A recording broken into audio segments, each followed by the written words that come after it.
Merci à toutes et à tous, soyez les bienvenus à la projection du 4e film de la compétition dans le cadre du 49e Festival du cinéma américain de Deauville. Welcome to the screening of the 4th film in competition here at the 14th American Film Festival in Deauville. Il s'agit du film Blood for Dust, c'est le 2e film de son réalisateur qui va venir me rejoindre dans à peu près 38 ou 39 secondes. Mesdames et messieurs, merci d'accueillir Rod Blackhurst.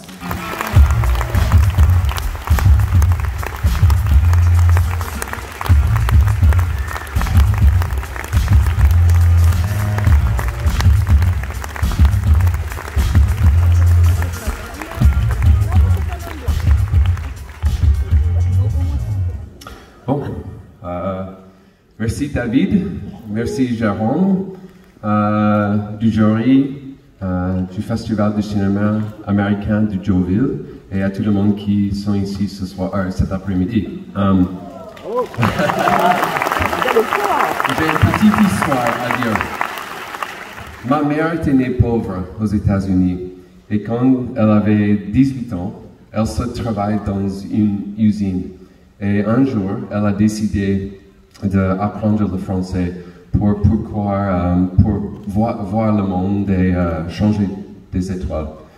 Donc, pour moi, je suis passé mon premier été en France quand j'avais 5 ans, en 1985, dans le sud de la France, pas très loin de Carpentras, chez mes parents, Georges et Lucette Morin, qui sont comme la famille pour moi. Depuis cet été, je suis passé beaucoup de ma vie en France et j'ai vu votre pays à tous les coins, des petites villes jusqu'à des grandes villes. J'ai étudié à l'université de Bourgogne et la grand-mère de ma femme vient de Cherbourg. Elle était dans la résistance française pendant la Deuxième Guerre mondiale. Et après ça, elle se mariait avec un soldat américain. Donc, la France, c'est cool. Il y a la famille de ma femme est ici aujourd'hui. 2 personnes sont ici cet après-midi pour voir mon film. Donc, mais la France, c'est comme une autre famille pour moi. Même mes enfants, j'ai 2 filles. Elles ont des deuxièmes pronoms français, Yves Chauvin Blackhurst et Georgie Morin Blackhurst. Donc, c'est un honneur incroyable d'être ici, à vous montrer mon film, de vous donner un peu de moi. J'espère que vous bien aimez et j'espère aussi que vous connaissez qu'il y a toujours des Américains qui respectent le cinéma.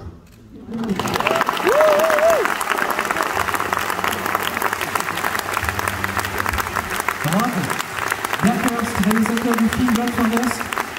Et avant de nous laisser en compagnie du film de Rod Blackhurst, je tiens à vous rappeler qu'il y aura une session de questions et de réponses avec le réalisateur, donc à la fin du générique de fin du film. Donc si vous voulez rester, eh bien, restez. Bonne projection à tous. Merci.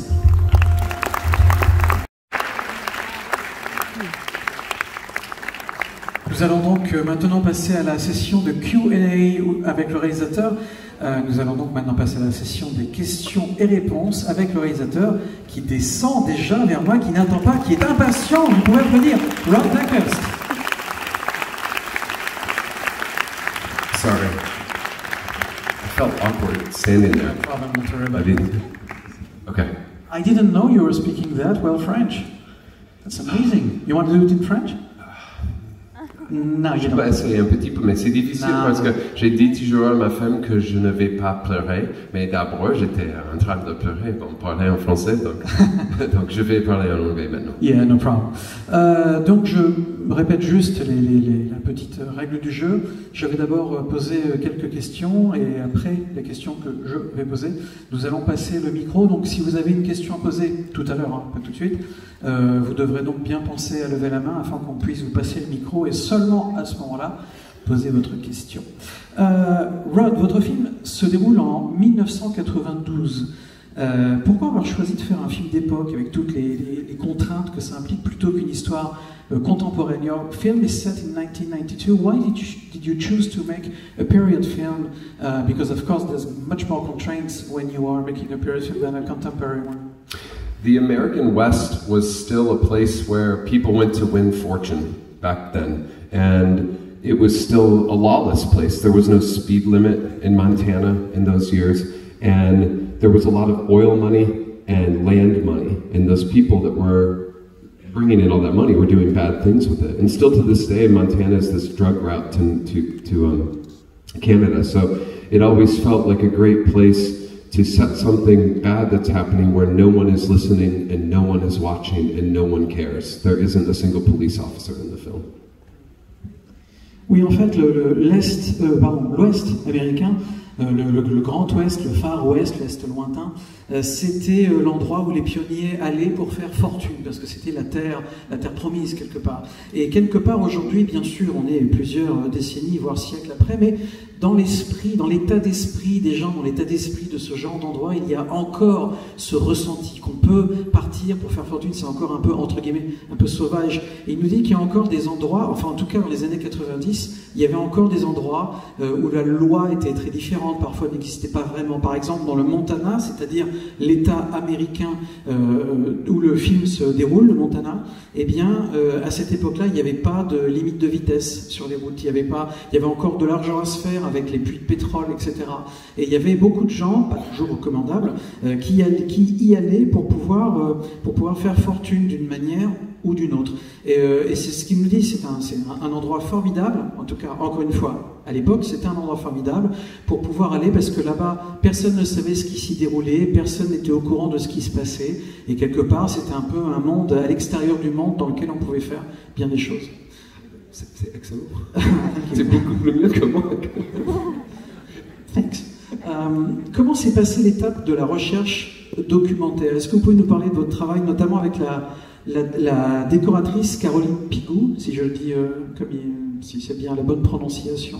Caroline Pigou. C'est qui? La décoratrice, set decorator. Set decorator. Ah oui. Yeah. How did you work with her, and how did you work with the team? Caroline. Yeah, I mean, I make my research. And Justin Derry, maybe you can also... Justin Derry est ici aujourd'hui.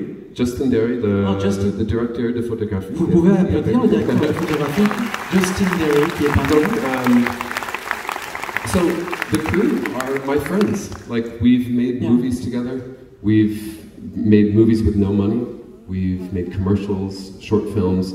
We're kind of a tribe of creative misfits who just love each other and make things together. So everyone's just someone we've known over the years who, you know, just, I guess, believes in me, and I'm grateful for that.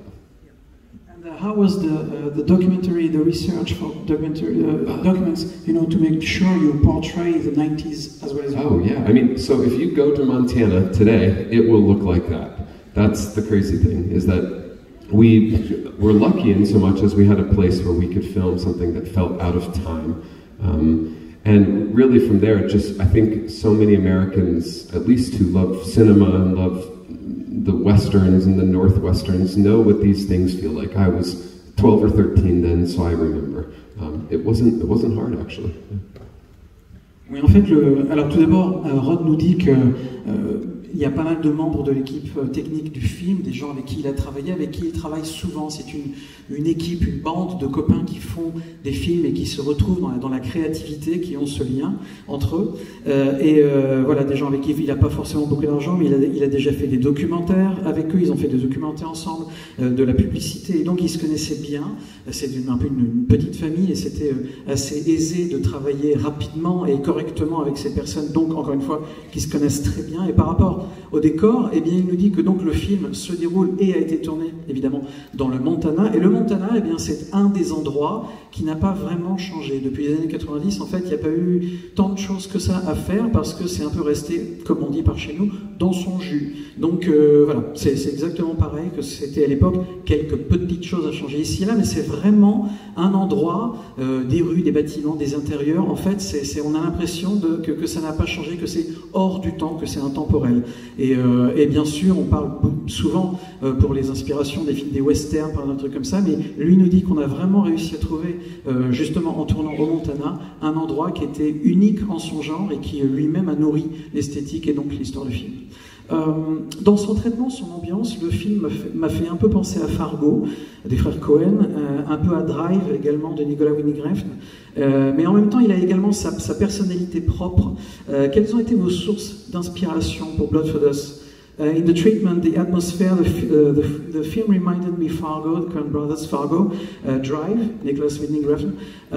At the same time, it has its own personality. Maybe you can talk to us about your influences for the film. I love all those. I mean, gosh, those are fantastic films, and no one should ever try to do the Coen brothers or Nicolas Winding Refn better than them. We loved. Wim Wenders made a film called The American Friend. He made a film called Paris, Texas. We love those movies. We looked to Death of a Salesman and some of this old cinema from the 70s, like Five Easy Pieces, where you get a chance to watch a world and watch your characters move through that world at a pace that feels relative to what they're going through. So I think we just wanted to make things that felt like a painting, you know, images that felt like a painting, where there was room to breathe, there's silence, it feels beautiful, but it also feels desolate and haunting. So we were trying to make something of our own, and I don't know, you know, try to paint a portrait of a man who feels like he's drowning on dry land. Oui, de temps en temps, il faut que j'écrive un ou deux mots. Alors, tout d'abord, Rod nous dit que personne ne devrait essayer d'imiter quelque part ce qu'ont déjà fait les frères Cohen, dont on vient de parler, par exemple, ou d'autres, parce qu'ils ont déjà eux-mêmes atteint un tel niveau qu'essayer d'approcher ce qu'ils font, ce serait forcément se vouer à l'échec dès le départ. Et il nous dit que, évidemment, il est nourri de ce genre d'influence, évidemment, il a vu leurs films, évidemment, il les a aimés, et forcément, ça transparaît d'une manière ou d'une autre. Mais s'il parle vraiment de ses expériences esthétiques, narratives, eh bien, il cite par exemple The American Friend ou Paris, Texas, de Wim Wenders, qui ont été des influences importantes pour lui, mais également Mort d'un commis voyageur ou Five Easy Pieces, je ne me rappelle plus du titre français, désolé. Donc des films américains des années 70 dans lesquels on voit des personnages qui évoluent dans un monde qui est particulier au film à l'époque, etc., mais qui évoluent à leur propre rythme, en prenant leur temps. Et ça, pour lui, c'est quelque chose qui était important, d'avoir un film qui, de temps en temps, on a un peu l'impression, comme la caméra est presque statique, voire est complètement statique dans ce genre de grand décor unique, enneigé, bizarre, de nuit, très souvent. Donc on a un peu l'impression qu'on est dans un tableau, dans une peinture, dans quelque chose de statique qui ne bouge presque pas et dans lequel, encore une fois, les personnages ont leur propre rythme et ont la place de respirer. On donne du temps au temps. Et ça aussi, c'était quelque chose qui est important et qui également renforce cette impression que l'on a que le personnage principal, eh bien, est petit à petit en train de se noyer dans les circonstances qui sont en train de se créer et qu'il est d'ailleurs lui-même en train de se créer autour de lui.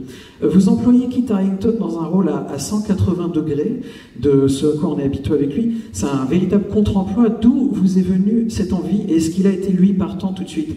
You cast Kit Harington in a role that's 180 degrees from anything we're used to with him, and it's a real counterpoint. And was he up for it from the get-go? Oh man, yes. So, but none of them can be here, but I talked to all of them in the past couple of days, and they wish they could. They're wonderful people, all these actors, Kit included. But Kit est merveilleuse come on. But yes, so when no creative person wants to be put in a box, right? You can make many different things. You can make documentaries, you can make films, you can make commercials. An actor can do many different things. And for me, I'm interested in working with actors that get to do something dangerous that they haven't done before. And because that's the way I want to be seen too. I don't want to repeat myself time and time again. So we randomly somebody sent, one of our agents sent Kit the script, and we met the day before my second daughter was born. I'll never forget it. We had a Zoom, and he gave me his cell phone number, and he said, I'm gonna still think about it a little bit. And about 5 days later, after my second daughter was born last year, he decided he was going to do it. And that was the appeal, right? That it was something so different, and it was a chance to explore for him, and I'm using his words, all of these types of men that exist and the reasons why they make the choices they do. He'd played characters that had made certain decisions based on certain worldviews and certain ways of thinking and certain morals, and this was the opposite, and that was the appeal. That's a long answer, David. Je suis désolé. Kit Harington, donc le personnage que vous connaissez, le comédien pardon que vous connaissez tous. Alors tout d'abord, Rod nous dit que Kit aurait vraiment aimé être ici, mais que voilà, pas à cause de tout ce qui se passe, je vais pas vous le rappeler, vous êtes au courant, il n'a pas pu venir, et que c'est vraiment enfin il a dit en français, donc he's a wonderful man to work with, that's what you said in French, et il nous dit qu'en fait il correspond à cet état d'esprit qui est l'état d'esprit des bons comédiens, à savoir les personnes qui sont vraiment créatives, qui ont vraiment l'amour du jeu en eux. Elles n'ont pas envie qu'on les enferme dans des catégories, qu'on les mette dans des boîtes, et c'est exactement ce qui s'est passé avec Kit Harington, et voilà, et lui, Rod nous dit que ce qui l'intéresse, lui, c'est justement de faire quelque chose, en tout cas d'avoir des comédiens qui sont prêts à faire quelque chose, entre guillemets, de dangereux, de se mettre en danger, de jouer avec leur image et de déchirer leur image pour en proposer une nouvelle. Et c'est ce qui s'est passé avec ce rôle, parce que, en fait, un des agents avec lesquels il travaillait a envoyé le scénario assez tôt d'ailleurs à Kit Harington, et le jour qui précédait la naissance de la seconde fille de Rod Blackhurst, et bien ce jour-là, il a appris que Kit Harington voulait le rencontrer, qu'il a discuté, ça l'intéressait. Alors forcément, c'est une super nouvelle. Il l'a rencontré, donc la veille de la naissance de sa fille. Ils ont parlé du film, et ensuite, bien, Kit Harington est parti en réfléchissant. Mais il n'a pas réfléchi longtemps, parce que 5 jours après, il lui a dit « Ok, on y va ». Et ça a été vraiment le point de départ de toute la fabrication du film. Et maintenant, j'aimerais bien qu'on parle un tout petit peu de Scoot McNairy, who's an actor I really love. Scoot McNairy, personnellement, je l'avais découvert dans Argo, dans The Rover également, où il était déjà formidable. Il est parfait dans le rôle, il est tout en retenue, mais en même temps, on le croit vraiment, il a une vraie crédibilité dans son désespoir. Et comment s'est passé votre travail avec lui? Let's talk about Scoot McNairy, who of course we discovered in Argo and The Rover. He's perfect in this role. He's restrained. He's very believable. He has a strong credibility in his despair. What was it working with him? So Scoot is the best, and he has the hardest role, I think, in the movie, because he has to play opposite somebody who's charismatic and charming and dangerous. And he's the everyman. He's most likely the guy that's not calling for attention in the world, and Scoot is so good at that, as you've said. It took me years to meet Scoot. I mean, and it took, I don't know, 6 years. I met David Gordon Green, the American filmmaker who's made The New Exorcist, but he made George Washington, All the Real Girls, Undertow, and David made a film with Scoot years ago, and I got the courage to send David an email and said, hey, would you share a project I have with Scoot?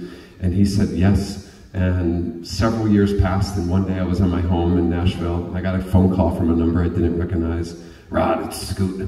What are you doing? I said, I didn't know how to respond really, but the fact is, Scoot is salt of the earth. He is this man. He comes from a small town in Texas. He would buy the crew pizzas. He would hang out every day. He bought a truck in Montana from some of the guys that did our background vehicles. He's just, I don't know, he truly is that guy in real life, hopefully not running drugs though, no drugs, or guns. Willie May. Scoot, nous dit-il, donc le personnage principal du film, le comédien qui joue le personnage principal du film, Scoot, c'est vraiment le meilleur, c'est le meilleur d'entre nous, et quelque part il nous dit il a probablement le rôle le plus difficile du film, celui de cet homme qui entre guillemets, qui passe partout, celui de cet homme qui rentre dans un bar et qu'on ne remarque pas, parce que c'est monsieur tout le monde qui tout à coup va être confronté à une situation extraordinaire. Et il nous dit que ça fait longtemps qu'il apprécie, qu'il aime Scoot McNairy, mais que ça lui a pris des années avant de pouvoir enfin le rencontrer. Et il a rencontré, par le biais d'un réalisateur qu'on connaît bien ici à Deauville, David Gordon Green, qui est déjà venu bien des fois ici. Et un jour, en fait, il a fait un film, David Gordon Green a fait un film avec Scott McNairy, et Rod a tout simplement envoyé un courrier à David Gordon Green et lui a dit, alors voilà, j'ai un projet, un scénario, j'ai envie de faire un film et je voudrais, si possible, le faire passer à Scott McNairy, est-ce que vous pouvez vous en charger? Et David Gordon Green l'a fait, effectivement, puis après, il n'en a pas entendu parler pendant quelques temps, et un jour, il était à la maison, à Nashville, chez lui, et puis il a reçu un coup de fil, et c'était Scott McNairy.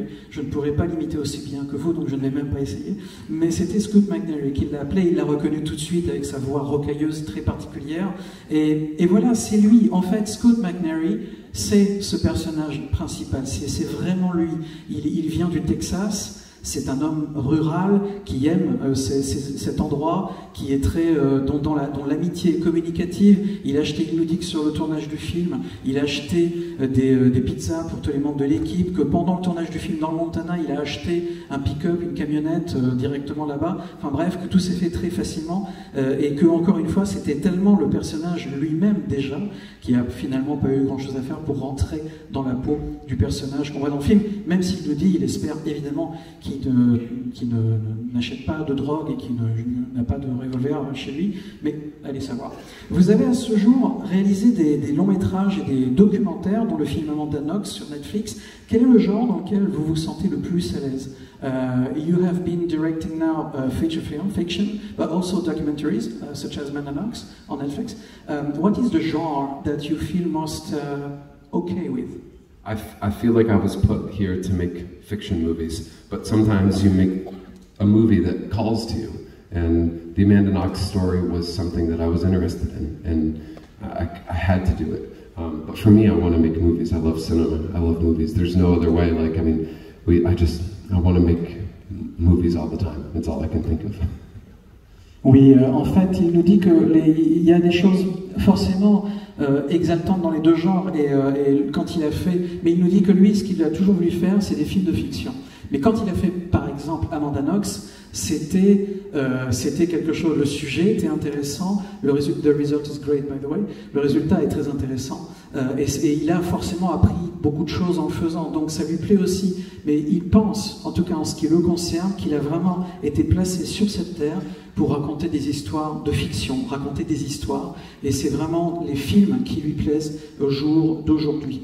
Est-ce qu'il y a une question dans la salle? Alors, comme je vous le disais, c'est monsieur, ici, juste devant vous.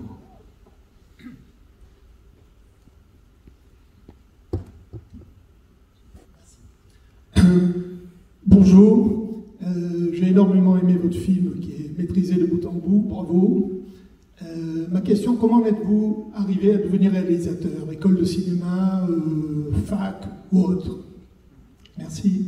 So I guess you understood the question, but still I'm going to translate it. Thank you for the film here. This gentleman really loved it, so thank you very much.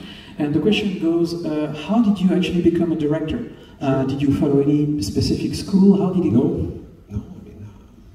J'ai dit au d'abord que j'ai étudié la littérature française à l'université, mais quand my parents didn't have, je vais parler en anglais parce que c'est plus facile. I grew up without a television, but I loved movies. I loved stories. I loved photography, the theater, plays. I loved the way that things could make somebody feel, and the way I could make you feel something that I wanted you to feel. And so for me, it was this thing that I decided to figure out. What's crazy is that David Gordon, so when you grow up without a TV in the States, you can go to Blockbuster. Well, it doesn't exist anymore. You can watch just the mainstream movies, right? It was hard in the 80s and 90s to find art house films, true cinema. But I bought a copy of David Green's George Washington once when I was, at the end of high school, and that really started changing my mind. Rushmore by Wes Anderson, or Bottle Rocket. And then when I lived here in France, I was 20, and I had a friend who said, a girl just said, you should go watch this movie, Le Fabuleux Destin d'Amélie Poulain. And I went, right? And I think about these movies as the pieces of cinema that just kind of made me think that things could be different than the mainstream movies I had seen, and it unlocked something. So it's a strange collection of films, but they were important to me. En fait, il nous dit qu'il a donc étudié la littérature française à l'école, mais ça, il est dit en français. Et il a grandi là où il a grandi aux États-Unis, quand il était enfant, depuis jeune adolescent, il n'y avait pas de télévision. Et aux États-Unis, quand on grandit sans télévision, déjà c'est rare, et également on aime des choses qu'on ne voit pas à la télévision, on recherche des choses qui nourrissent la créativité, en tout cas qui nourrissent sa sensibilité. Donc il a été il me manque un mot. Confronté, voilà. Il a été confronté à des choses comme des films exigeants, des films d'art, pas des blockbusters, etc., mais des films exigeants. Et puis, il s'est mis à aimer également d'autres modes d'expression, comme la photographie, comme le théâtre, des modes d'expression où, en fait, on essaye de trouver à chaque fois un médium différent pour vous faire ressentir des choses différentes. Et ça, c'est ce qui l'intéressait, c'est faire ressentir au public, à vous, des choses par le biais de tel ou tel médium.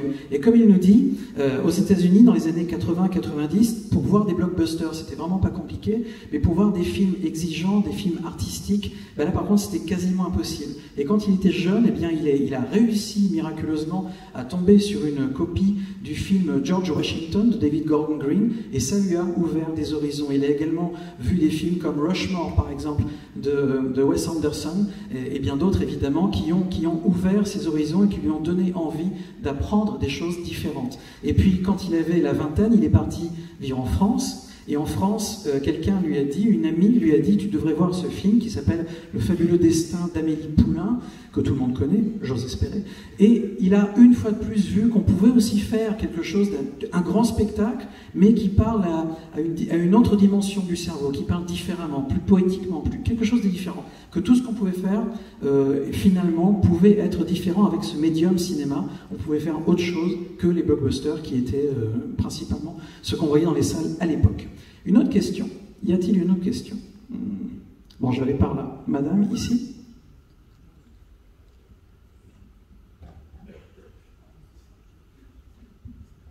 I should try to give shorter answers. Hello, thank you very much for the movie. I really loved it. I thought it was beautiful, and the inclusion of the sound that was very unsettling, and then nature that was an interesting contrast. My question has nothing to do with that. I wanted to know if you could talk about how you work with actors, the process of, I guess, communicating your vision and then working with them. How did you learn, or are you learning? Yeah. Thank you. Tu veux traduire? Oh, no, okay. Okay, great question. I'm always learning. I have much to learn. I'm a firm believer in being open with everybody about what I don't know. I have taste, I have feelings, but with any of these actors or anybody I meet who's very accomplished, I'm going to listen to some of what they need. And specifically with Scoot McNairy needed to know what his character wore. That was important, right? If Scoot could put on something and know what was in his pocket, that was important. So we focused on that. Kit Harington was interested in everything that was not on the screen. So we wrote kind of a life story for Ricky. And interestingly, we based Kit's character, Ricky, off of a dear friend of mine, who's now a famous singer. His name is Nathaniel Rateliff. I don't know if they've made it here, Nathaniel Rateliff and the Night Sweats. And Nathaniel's from southern Missouri, where we decided Ricky was from. And so I got the two of them on a phone call, and they recorded the phone call, and Kit took it to his dialect coach. It's crazy, because the first day on set, I heard Kit speak, and it sounded like my friend Nate, and I just about fell over. But I think, for me, as a director, I'm interested in those things that are being said, and I'm not there to do much more truly with my actors, other than to tell them where to be at times. They need to hit marks, they need to deliver things where it's happening for the sequencing of the story. But with all of my collaborators, I'm looking to them to make me better, truly. I can't do what they do. I can't do what Justin does as a cinematographer. I can just assemble the right people with the right ethos and the right personalities and say, all right, we're we're going to go to camp and we're going to make something and we're going to come back with it. And I trust them. And but it needs to be a very open process from moment one. No one's trying to be cool. No one's trying to be big time. I'm just a kid from, you know, the mountains who got to make movies. You know, it's not, we're just, I don't know. So my process is maybe very different than some others, but, and I'm willing to let people, we do things in 1 or 2 takes, always. It's like, man, listen, if we know what choices we're going to make, let's go make the choices, and let's own that, and then let's move on. J'essaie d'être... Alors pardon, je vais d'abord traduire la question. La question c'était comment est-ce que vous travaillez avec vos comédiens? Comment est-ce que vous leur communiquez votre vision? Bref, est-ce que vous pouvez nous parler de votre direction d'acteur? Et Rod nous dit qu'il essaie d'être le plus ouvert possible à propos de tout ce que lui ne sait pas. Il est très ouvert, et à chaque fois dans le travail, sur le tournage, on lui fait une proposition, on lui parle de quelque chose, on lui explique quelque chose, eh bien il le prend et il s'en nourrit. Il est très ouvert, il est très humble par rapport à ça, et il écoute ses comédiens, ses comédiennes, il les écoute. Et par exemple, Scoot McNairy, eh bien c'est quelqu'un qui lui a demandé dès le départ des questions auxquelles lui-même ne s'attendait pas forcément. Par exemple, il lui a demandé son personnage dans le film, qu'est-ce qu'il porte comme vêtements, quel type de vêtements il porte, quel tissu, quelle couleur, parce que pour Scoot McNairy c'était important, donc forcément lui, eh bien il a appris du fait qu'on lui a posé cette question. Qu'est-ce qu'il a dans ses poches, par exemple, le personnage? Il a quoi au fond de ses poches? Et pourquoi il a ça au fond de ses poches? Le genre de détail qui peut peut-être paraître mondain, sans intérêt, mais qui en fait a un intérêt énorme quand on veut vraiment aller au fond de la personnalité d'un personnage qu'on est censé interpréter. Et en ce qui concerne Kit Harington, par exemple, ce qui l'intéresse lui, eh bien c'est tout ce qu'on ne voit pas à l'écran. Et donc par rapport à ça, eh bien ils ont développé ensemble, Rod et Kit, ils ont développé ensemble tout le passé, toute l'histoire de Kit Harington. Et par exemple, il nous dit qu'il a décidé de baser le personnage de Kit Harington sur un de ses amis d'enfance, et qu'à un moment donné, par exemple, il a passé un coup de fil à son ami d'enfance, donc qui vit dans le Missouri. Dans le Missouri, en anglais Missouri, mais en français Missouri, on a un accent qui est très, un parler qui est très particulier, et Kit Harington écoutait la conversation. Et puis après, bon, ils n'en ont pas forcément reparlé, mais au premier jour du tournage, tout à coup, Kit Harington s'est mis à parler. Kit Harington, je vous rappelle, qui est anglais, s'est mis à parler avec cet accent du Missouri. Et Rod nous dit, c'est incroyable, j'ai eu l'impression que mon copain d'enfance était là.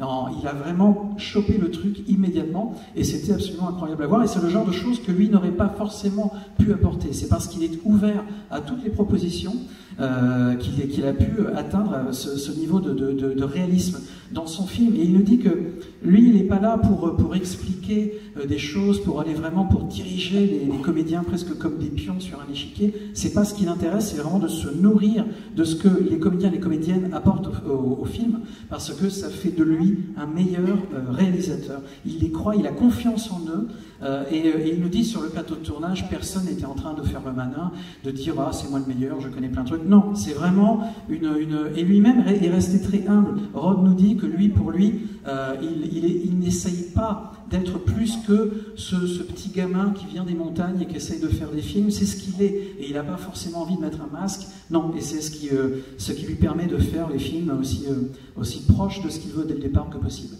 Y a-t-il encore une question? Et ce sera malheureusement la dernière. Donc si vous avez une question à poser, c'est maintenant. Je ne vois pas de main.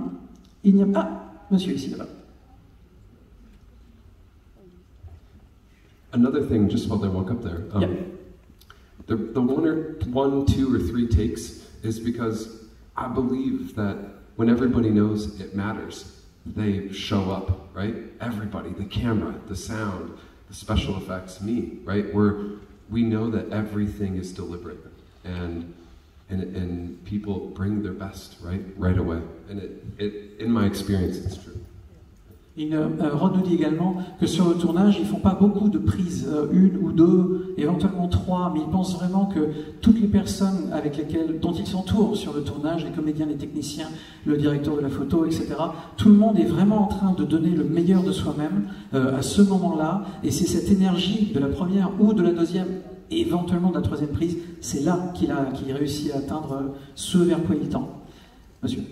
Oui, c'était juste une petite question, vu que Ferrari passe à la Mostra, je me sens un peu obligé. Est-ce que Michael Mann est dans vos inspirations? Oh, j'adore Michael Mann, bien sûr.